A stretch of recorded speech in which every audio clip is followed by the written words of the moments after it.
হাদিসের মধ্যে আছে, আল্লাহর নবী সাল্লাল্লাহু আলাইহি সাল্লাম বলেন, জাহান্নামের আগুন এতটা গরম যে আগুনই এক অংশ আরেক অংশকে খাইয়া ফেলে, গিল্লা ফেলে।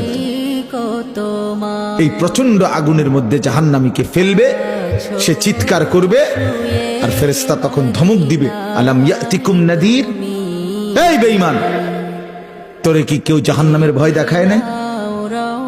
কোনদিন কি জাহান্নামের ভয়ের কথা শুনো নাই? কেউ কি তোমাকে ভয় দেখায় নাই?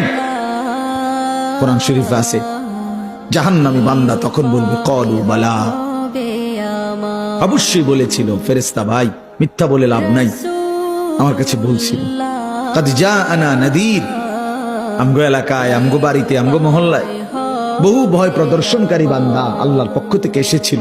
আমগো কত ইমাম সাহেব, আমাদের জুমার খতিব সাহেব, কত মাহফিলের কত আলেম, কত পীর মাশায়েখ, আউলিয়া, বুজুর্গ চোখের পানি ফেলে ফেলে বারবার আমগরে বলছিল, কিন্তু ফাকাযাবনা, আমি আখিরাতটাকে মিথ্যা মনে করেছি। আমি মনে করছি সিডি হইতো না, আমি মনে করছি সিডি হইতো না।